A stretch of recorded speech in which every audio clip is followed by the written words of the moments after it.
بسم اللہ الرحمن الرحیم۔ السلام علیکم۔ اقصیٰ کے آنسو، قسط نمبر 3، مسجد اقصیٰ کے نام۔ سکون میں چھپا طوفان۔ جس طرح طوفان کی آمد سے پہلے سمندر کی سطح پرسکون ہوتی ہے، اسی طرح کچھ عرصے سے فلسطین پر قابض یہودیوں کی طرف سے کوئی بڑی کارروائی نہ ہونا اس جان کا حادثے کا پیش خیمہ تھی جو گزشتہ سے پیوستہ جمعہ کو مسجد اقصیٰ میں پیش آیا۔ اس واقعہ نے کاروبار زندگی میں مگن اہل اسلام کو جھنجھوڑ کر رکھ دیا اور امت مسلمہ کو بتا دیا ہے کہ مظلوم فلسطینی مسلمانوں کی داد رسی اور مسجد اقصیٰ کی بازیابی زبانی مذاکرات یا کلامی مباحثات سے نہیں، جہاد کے ذریعے شہادت کے راستے سے ہوگی۔ اس لیے امریکہ کی طرف سے دیکھنے سے کوئی فائدہ ہوگا نہ بیان بازی یا مطالبات سے کچھ حاصل ہو سکتا ہے، بلکہ اپنی قوت بازو پر بھروسہ کرنے اور اینٹ کا جواب پتھر سے دینے کی صلاحیت حاصل کرنے کی اشد ضرورت ہے۔ یہودیوں کے لیے کیسے ممکن ہوا کہ وہ 22,000 مسلمانوں کے مجمع میں گھس جائیں اور ان کے سروں پر گولیاں برسا کر انہیں مسجد خالی کرنے پر مجبور کریں؟ کیا صرف اس لیے نہیں کہ انہوں نے مسلمانوں کو نہتے ہونے پر مجبور کر رکھا ہے اور خود ان کی فوج ہر طرح کے اسلحے سے لیس اور ان کا ہر شہری تربیت یافتہ ہے۔ فلسطینی مسلمانوں میں شوق شہادت کی کمی نہیں ہے، لیکن ان کی جو قیادت عالمی برادری کے سامنے ان کا مقدمہ لڑ رہی ہے وہ انتہائی نااہل، جذبہ جہاد سے محروم اور غیر مخلص ہے۔ اس نے یہودیوں کے تسلط کا راز جاننے اور اس کے خاتمے کے حقیقی اسباب کو اپنانے اور اس کے لیے فلسطینی مسلمانوں کو تیار کرنے کی بجائے نام نہاد اتھارٹی قائم کر کے مذاکرات اور بات چیت کی جو ریت ڈال رکھی ہے، اس نے مسلمانوں کو دھوکے میں ڈال رکھا ہے اور کافروں کو بھی اپنے ہاتھ مضبوط کرنے کا موقع فراہم کیا ہے۔ فلسطینی عوام اور ان کی وہ تنظیمیں جو علماء وقت اور جذبہ جہاد رکھنے والے رہنماؤں کی سرپرستی میں کام کر رہی ہے، اسباب و وسائل نہیں رکھتی۔ اسلام کے صاحب دل لوگوں سے اس کے رابطے نہیں، اور یوں فلسطینی مسلمان بے بس و لاچار اور بے یار و مددگار یہودیوں کے چنگل میں پھنسے ہوئے ہیں اور خدا کی مبغوض و ملعون اور انبیاء کرام کی گستاخ یہودی قوم روز بروز اپنے مکروہ منصوبوں کی طرف پیش قدمی کر رہی ہے۔ آخر اس قدر بے توجہی کیوں؟ اس مرتبہ یہودیوں نے جو جارحانہ رویہ اختیار کیا وہ ان کے عزائم اور مستقبل کے منصوبوں کا صاف پتہ دیتا ہے۔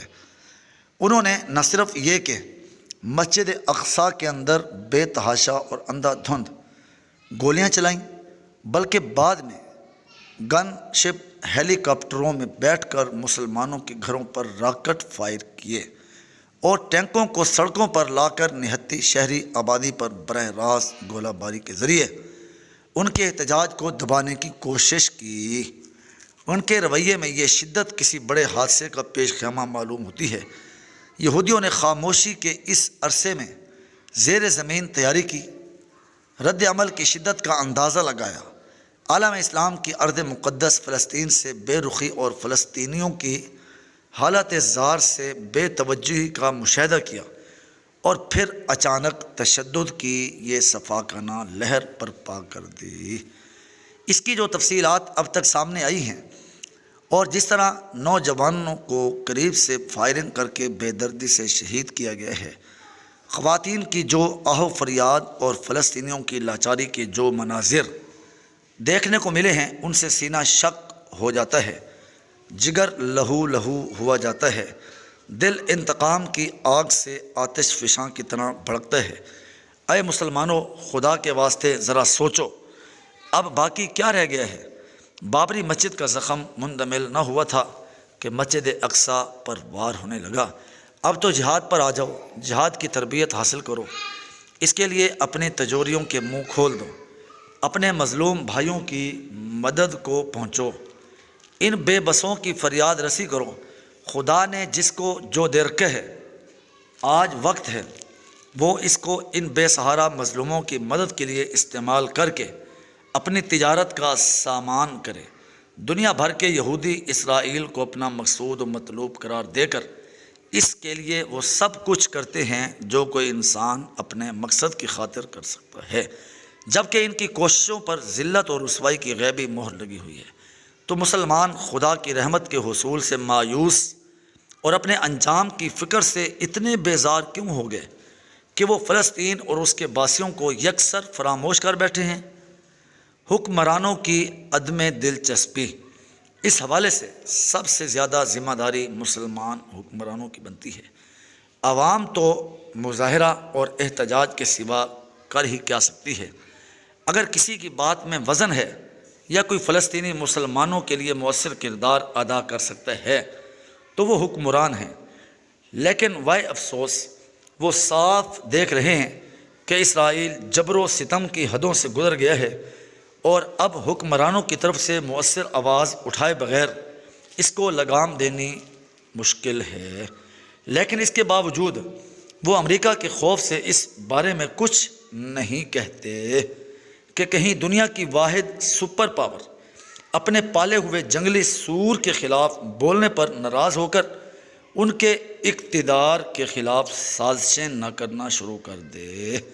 لیکن خدائے بزرگ و برتر کی اس سنگین ظلم پر خاموشی اتنا سخت گناہ اور خدا تعالیٰ کی ایسی شدید ناراضگی کا سبب ہے کہ امریکہ آپ کے اقتدار کا حامی ہو یا مخالف، اس بے حسی کے جرم پر قدرت کی گرفت دنیا میں ہی ہو کر رہے گی اور امریکہ کی مخالفت سے خدا کی پناہ پکڑی جا سکتی ہے، لیکن اللہ تعالیٰ کی ناراضگی سے بچنے کے لیے کوئی جے پناہ بھی نہیں ملے گی۔ انجام گلستان۔ اس وقت مسلم امہ ایسے انتشار کا شکار ہے اور مسلمان عوام ایسے بے بس ہو چکے ہیں کہ اتنے بڑے واقعے پر چند ایک بیانات اور مطالبات کے علاوہ کوئی قابل ذکر رد عمل سامنے نہیں آیا۔ دوسری طرف تمام بڑی بڑی غیر مسلم طاقتیں اسرائیل کے ساتھ ہیں اور وہ اس کو اتنا مضبوط کر چکی ہیں کہ نہتے فلسطینی مسلمان تو کجا، کوئی عرب یا غیر عرب ملک اس کے خلاف کوئی مضبوط قدم نہیں اٹھا سکتا۔ سب مذاکرات پر زور دیتے ہیں اور ان کی کامیابی کی تمنا کرتے ہیں، لیکن آج تک اس سے پہلے دنیا میں کسی حقدار کو اس بات کا حق بات چیت سے نہیں ملا۔ یہود جیسی مکار قوم مسلمانوں کو اگر ان کا حق زبانی کلامی کوشش سے دے دے تو اسرائیل کے قیام کی ضرورت ہی کیا تھی؟ فلسطینی مسلمانوں نے ہمت نہیں ہاری، وہ جدید ترین اسلحے کا مقابلہ غلیل سے کر رہے ہیں اور ایک ہتھیار ان کے پاس ایسا ہے جو اس وقت کام دیتا ہے جب سارے ہتھیار ناکام ہو جائیں، یعنی فدائی حملہ۔ اس وقت فدائی حملہ ان کا سب سے بڑا ہتھیار ہے۔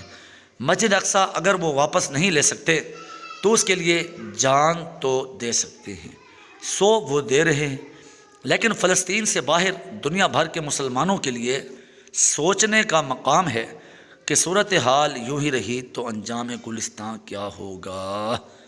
فلسطینی مسلمانوں کو اس مشکل وقت میں ہی چھوڑ دیا گیا تو دنیا بھر میں جہاں جہاں مسلمان اقلیت میں ہیں اور ان کے خلاف دشمنان اسلام تباہ کن یلغار کے لیے پر تولے بیٹھے ہیں، ان کے تحفظ کی کیا ضمانت رہ جائے؟ اے ایوبی کے فرزندوں، کاش آج کوئی صلاح الدین سلطان صلاح الدین ایوبی نہیں جو تاریخ موڑ سکے، لیکن اس کی وجہ یہ نہیں کہ مسلم امہ بانجھ ہو چکی ہے۔ آج بھی صلاح الدین ایوبی کے جانشین پیدا ہو سکتے ہیں، لیکن اس کے لیے ضروری ہے کہ مسلم نوجوانوں میں لہو و لعب کو رواج دینے کی بجائے مقاصد عالیہ کے حصول کی فکر پیدا کی جائے، انہیں فسق و فجور کے رجحانات سے بچا کر جہاد کے ذوق اور شہادت کے شوق سے آشنا کیا جائے، ان میں فحاشی و بے راہ روی کے جراثیم کے پھیلاؤ کی روک تھام کر کے ایثار و تقوی کا جوہر پیدا کیا جائے۔ بخدا آج ایوبی کے کتنے فرزند ہیں جو اس کے جانشین بن سکتے ہیں، لیکن انہیں مردار، دنیا کا طالب اور عیش پرستی کا دلدادہ بنا دیا گیا ہے۔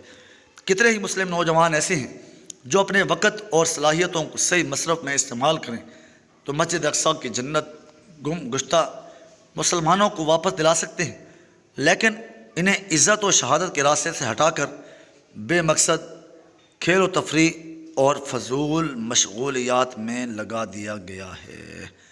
اے ایوبی کے فرزندوں، اپنے مقام اور ذمہ داریوں کو پہچانو، مسجد اقصیٰ کی سوگوار فضا سے آنے والی صداؤں کو سنو اور بدبخت یہودیوں کو ان کے آخری انجام تک پہنچانے کے لیے کمر بستہ ہو جاؤ، ورنہ جیسے یہ دنیا ہم پر تنگ کر دی گئی ہے، کل قبر بھی ایسی تنگ نہ ہو جائے کہ زمین ہماری لاشوں کو قبول کرنے سے انکار کر دے۔ مسجد اقصیٰ تجھے عزت بخشنے والے کی قسم، تیرے بیٹے تجھے واگزار کرانے کے لیے جان کی بازی لگا کر رہیں گے۔ اگر تجھ تک نہ پہنچ سکے تو تیرے گرد اپنے خون اور جسموں سے ایسی باڑ ضرور تعمیر کر دیں گے جو تیرے دشمنوں کو تجھ تک نہ پہنچنے دے گی۔ انشاءاللہ جاری ہے۔